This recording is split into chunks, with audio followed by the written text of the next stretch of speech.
mungkin tidak itu. Ya, daripada dibaca gitu kelompok. Nah, itu gitu. Yang utamanya itu bahan pokoknya bukan?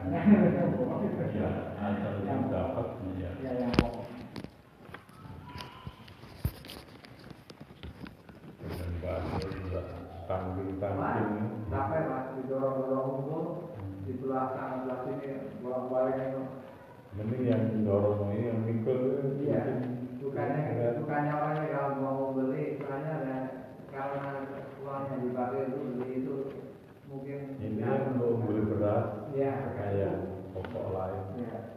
Ya, 10.000 mau makan 3 kilo. Nah, kilo tempat gorengnya tapi kalau di mas itu beli lumayan. Tapi dapat sama dekat pagi. Ya, saya beli. Sudah dibuka. Udah tadi ada saya beli.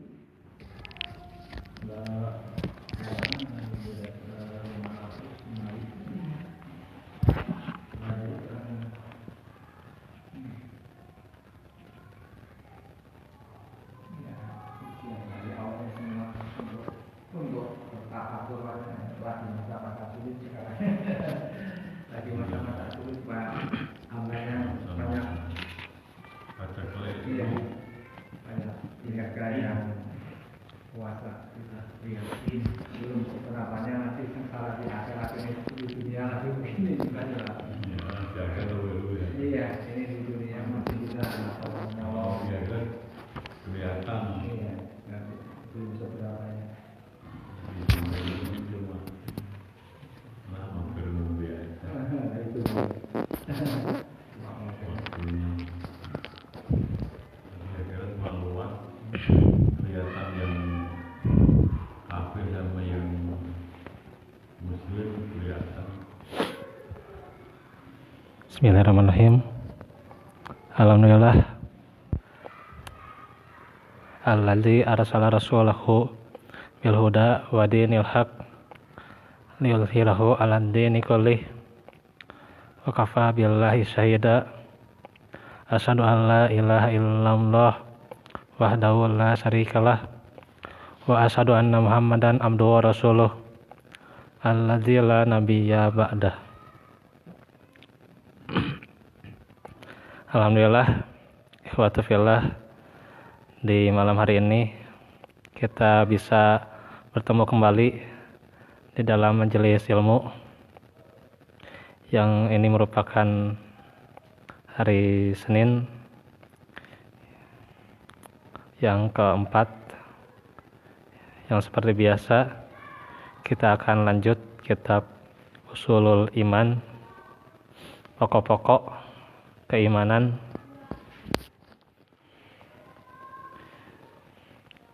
yang kita sudah jelaskan mengenai definisi iman. Secara bahasa, keimanan itu berasal dari kata amana yu'minu imanan. Ada dua penggunaan di dalam bahasa Arab. Pertama, terkadang menjadi kata kerja langsung tanpa membutuhkan kata sambung. Maka makna dari kata iman itu adalah memberikan jaminan keamanan. Sebagaimana dalam surah Quraisy ya, Allah berfirman, wa amanahum min khauf, dan Allah memberi keamanan kepada mereka dari ketakutan. Yang kedua, terkadang menjadi kata kerja dengan bantuan kata sambung, baik itu berupa huruf ba maupun berupa kalimat, maka maknanya adalah membenarkan. Dalam bahasa Arab dikatakan amantu bikada, artinya saya membenarkan perkara ini. Contohnya, dalam surah At-Taubah. Yu'minu billahi wa yu'minu lil mu'min. Beriman, yaitu membenarkan kepada Allah dan membenarkan pada orang-orang yang beriman. Itulah yang dimaksud membenarkan. Nah, sekarang kita masuk pembahasan kita tentang definisi iman secara syariat. Kalau tadi secara bahasa, sekarang secara syariat atau secara istilah. Menurut pengertian syariat, iman itu punya 3 unsur ya. Adalah ucapan perbuatan, itu yang pertama. Qaul wa amal. Jadi iman itu ada qaul perkataan dan amalan anggota badan. Dijelaskan oleh Syekh Abu Fatihah Al-Adnani hafizahullah, yaitu ucapan hati, qaulul qalbi, amalan hati juga ada, amalul qalbi, ucapan lisan, qaulul lisan, amalan lisan atau amalul lisan, dan amalan anggota badan atau amalul jawarih. Iman itu bisa bertambah dengan bertambahnya ketaatan dan bisa berkurang dengan melakukan kemaksiatan.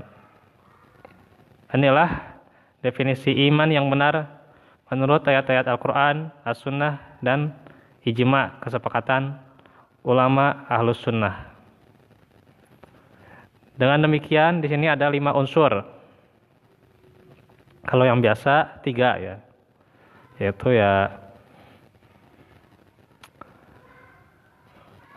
tasdikun bil qalbi, ya kan, membenarkan dalam hati, kemudian mengucapkan dengan lisan dan mengamalkan dengan anggota perbuatan. Itu yang biasa ya.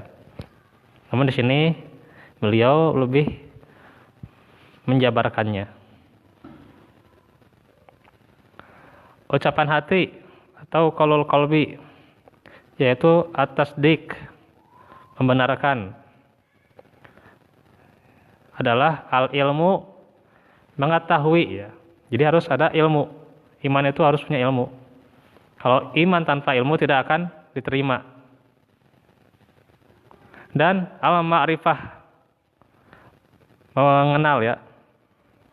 Mengenal atau memahami sepenuhnya. Karena itu, keimanan itu, ia mengenal siapa Robnya, kemudian malaikatnya, apalagi kitab-kitabnya, Rasulnya, kemudian hari kiamat, ya, terus qada dan qadar gitu, atau takdir ya, secara lafaznya itu takdir ya, bi qadari khairihi wa syarrihi. Kalau qada dan qadar itu bahasa kita ya, kita yang membaginya. Nah, itu harus dikenal ya. Kita harus kenal dengan 6 rukun iman ini melebihi yang lainnya. Ini harus dikenalkan.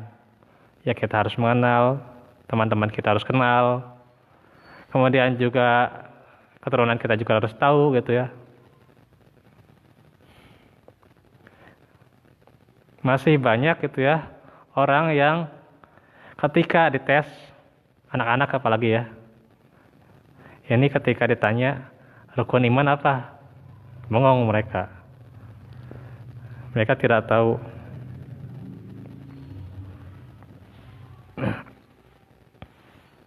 Padahal harusnya ini yang lebih diajarkan, karena kan ini ilmu akidah. Jangan hanya mengajarkan ilmu dunia atau bisa bergaul, bisa bermain, ya semua juga bisa ya, bergaul, bermain semuanya juga. Apalagi anak-anak kan.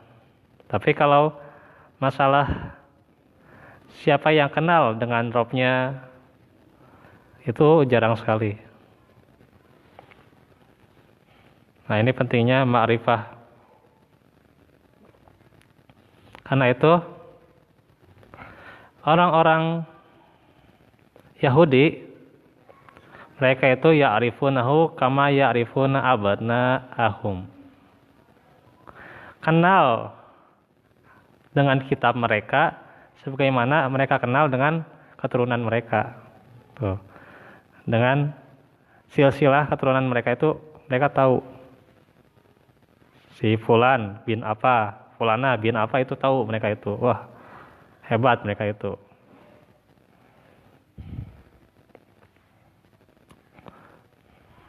Tapi justru tidak masuk pada Islam, itu.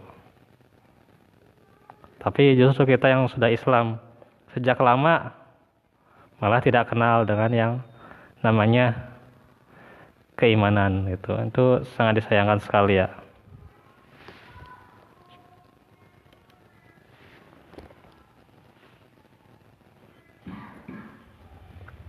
Padahal kita belajar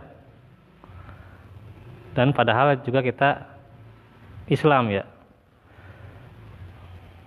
Ya, walaupun ya dikatakan Islam turunan gitu kan, ya tetap Islam itu juga gitu.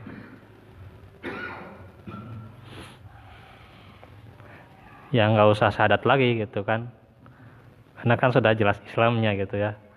Nggak perlu yang namanya syahadat ulang gitu ya. Di depan saksi nggak usah.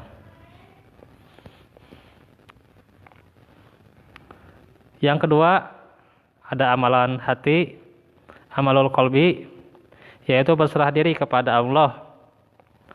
Al-istislam, ketundukan hati kepada perintah dan larangan, yaitu al-inqiyad. Mengikhlaskan niat untuk mencari ridho Allah semata, yaitu al-ikhlas. Mencintai Allah, al-mahabbah. Takut kepada Allah, yaitu al-khauf. Berharap kepada Allah, yaitu ar-roja. Bergantung pada Allah, yaitu at-tawakul ya, atau at-tawakal.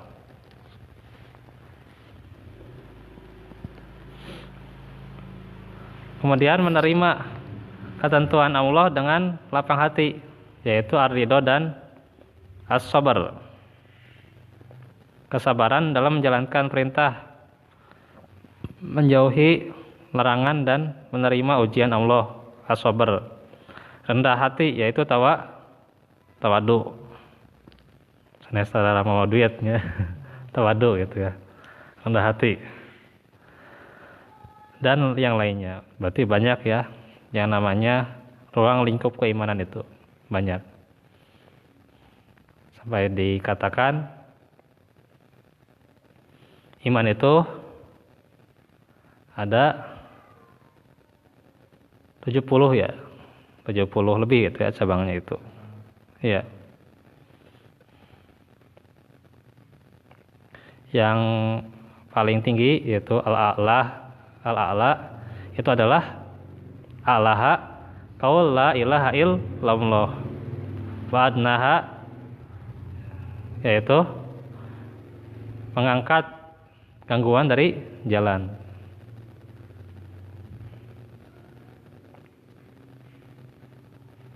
Termasuk di dalamnya adalah meninggalkan kesombongan, meninggalkan riya, sum'ah, ujub, dan lain-lain yang dilarang oleh Al-Quran dan As-Sunnah.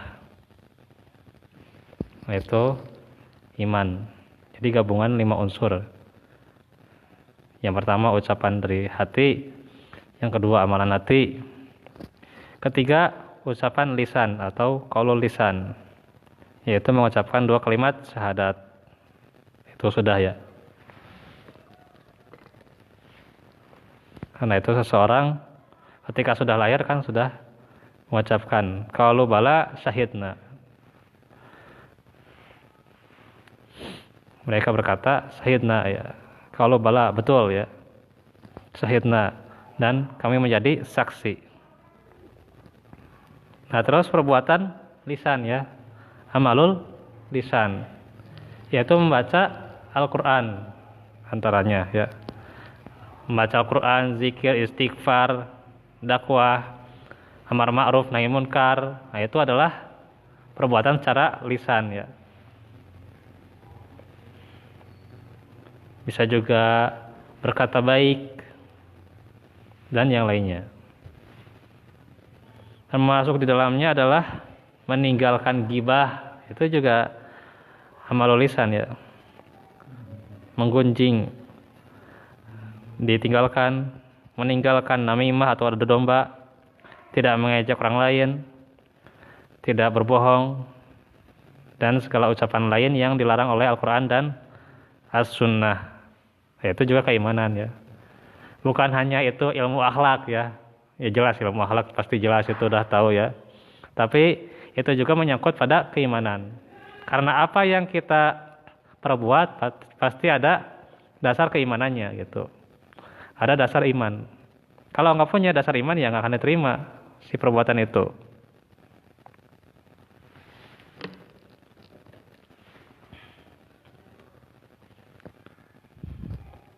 Yang kelima, perbuatan anggota badan atau amalul jawarih, yaitu mengerjakan sholat diantaranya ya, rukun-rukun Islam kita tahu ya, zakat, saum, haji dan umroh, jihad fisabilillah, berbakti pada orang tua, birrul walidain, memenuhi kebutuhan anak dan istri, itu juga demikian.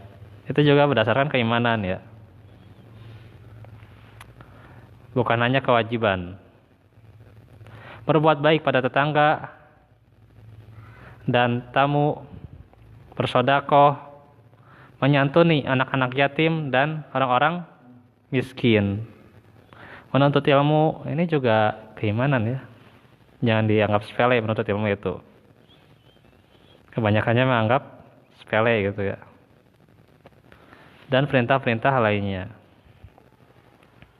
Termasuk di dalamnya adalah meninggalkan segala perbuatan yang dilarang ya.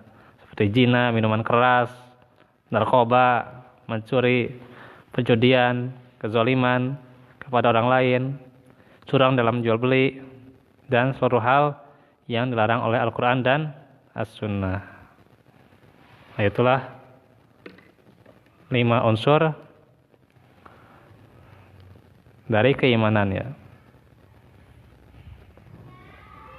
Unsur-unsur ini harus kita penuhi agar iman kita benar ya, sah dan sempurna. Ada perbedaan antara iblis dan Fir'aun tuh. Karena itu iblis dan Fir'aun membenarkan dalam hatinya bahwa Allah itu adalah pencipta. Tuh. Iya. Bahkan Fir'aun itu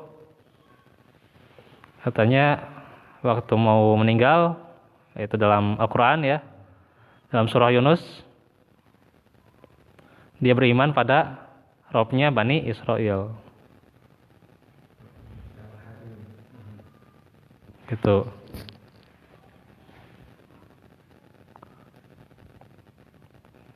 Dan kata beliau, wa ana minal muslimin, tapi tidak diterima ya muslimnya. Fir'aun ya sudah terlambat. Ya karena sudah di kerongkongan gitu ya. Walaupun berkata amantu Bani Israel gitu ya. Amantu Rob Bani Israel gitu. Saya beriman pada Robnya Bani Israel gitu.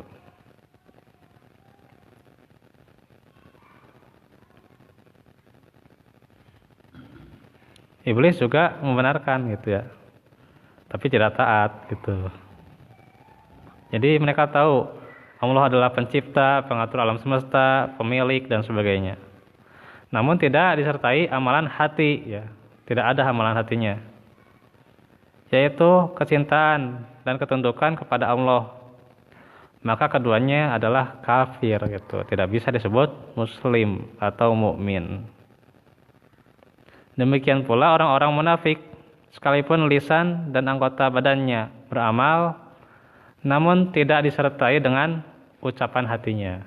Tidak ada ucapan hati atau membenarkan dan amalan hati, maka ia bukan seorang mukmin.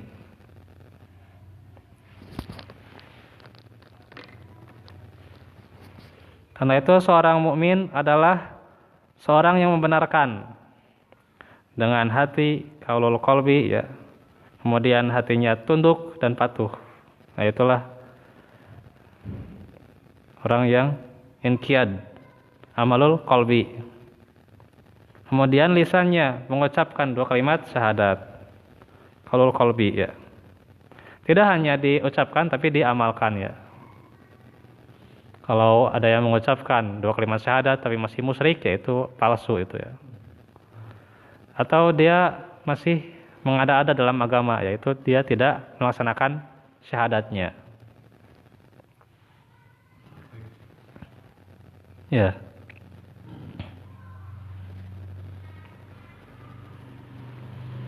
Dan anggota badannya melaksanakan perintah Allah dan menjauhi larangannya, yaitu amalul jawarih. Semakin banyak hati, lisan, dan anggota badannya beramal, niscaya semakin kuat dan semakin sempurna keimanannya. Maka sudah dijelaskan oleh para ulama ya. Di antaranya Imam Asy-Syafi'i, dia berkata, sudah menjadi kesepakatan atau ijma generasi sahabat dan tabi'in sesudahnya yang telah kami temui, bahwa iman adalah ucapan, perbuatan, niat ya. Nah, itu 3 itu kata beliau, ucapan, perbuatan, dan niat. Satu bagian dari ketiganya tidak bisa mewakili yang lain ya, nggak bisa diwakili iman itu ya. Ada diwakili oleh si fulan, si fulanah gitu ya, keimanannya nggak bisa gitu ya. Yang kedua kata Imam bin Abdul Bar, ia berkata seluruh ulama fikih, jadi fikih juga, dia bersepakat dan hadis telah bersepakat bahwa iman adalah ucapan, perbuatan, dan tidak ada perbuatan tanpa niat. Jadi ucapan dan perbuatan pasti harus ada niat ya, karena innamal a'malu bin niat. Kemudian dikatakan juga Imam Al-Baghawi, dia berkata, telah bersepakat generasi sahabat dan tabi'in sesudah mereka dari kalangan ulama Ahlus Sunnah bahwa amal termasuk bagian dari iman, dan mereka menyatakan bahwa iman adalah ucapan, perbuatan, dan akidah. Nah, iman juga termasuk akidah gitu ya. Dan Imam Bukhari berkata, saya telah menemui lebih dari 1000 ulama tuh. Imam Bukhari itu gurunya itu ribuan gitu ya. Udah gurunya ribuan, gurunya juga berguru lagi gitu. Jadi itulah orang yang benar-benar terbukti sanadnya gitu ya. Ya berguru dan terus berguru gitu ya. Enggak cuman lihat di Facebook, di YouTube gitu ya. Atau lihat-lihat jadi komentator media sosial gitu ya, enggak itu saja gitu ya gitu. Tapi bagaimana dia itu bermulazamah ya, bermuajahah gitu dengan gurunya. Jadi harus ada talaki dengan guru. Dalam masalah tahsin misalnya gitu ya, itu sangat penting sekali kita talaki dengan guru gitu ya. Iya. Iya.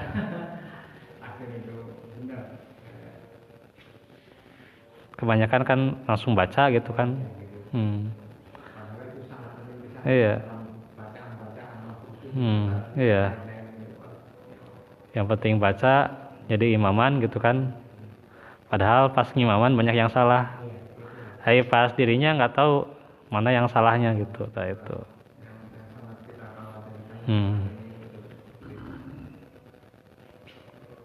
Karena itu sangat penting ya namanya talaki. Jadi kalau menghafal Al-Quran nggak bisa sendiri gitu. Kalau ngapalnya sendiri ya ilmunya juga pemahaman sendiri gitu. Yang lebih tahu. Iya, iya. Harus sama orang yang lebih tahu. Kalau kita kira-kira sendiri atau mengaku ini kira-kira Iya. nggak boleh. Iya. Kalau ilmu kita sendiri ya dari diri kita ya pastinya akan jadi salah paham nantinya. Jadi gagal fokus gitu.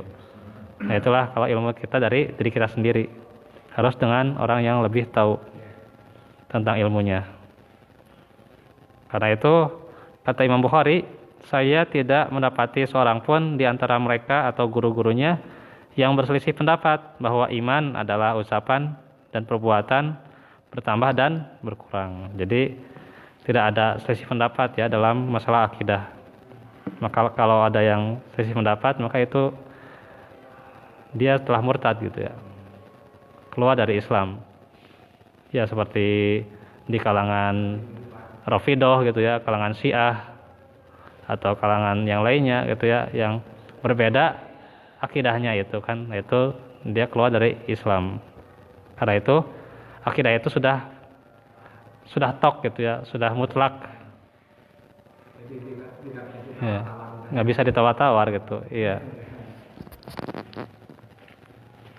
Nah itu tentang keimanan nanti kita akan teruskan lagi ya. Besok kita lanjut lagi pembahasan tentang kisah Nabi Ibrahim ya. Walafu minkum barakallahu fikum. Subhanakallahumma bihamdik asyhadu an la ilaha illa anta astaghfiruka wa atubu ilaik. Walhamdulillahirabbil alamin. Wassalamualaikum warahmatullahi wabarakatuh.